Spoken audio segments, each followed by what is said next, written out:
మన మనసులు నూతనమైన సంవత్సరంలో ఎలా ఉండాలి?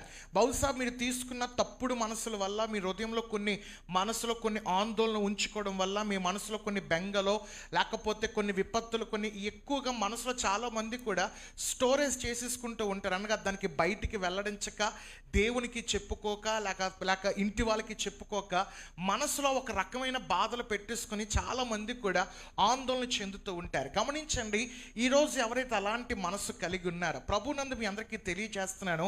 ఇప్పుడు చెప్పే మాటలు ఏవైతే ఉన్నాయో మీరు ఎలాంటి మనసు కలిగి ఉండాలో ఈరోజు చెప్తాను.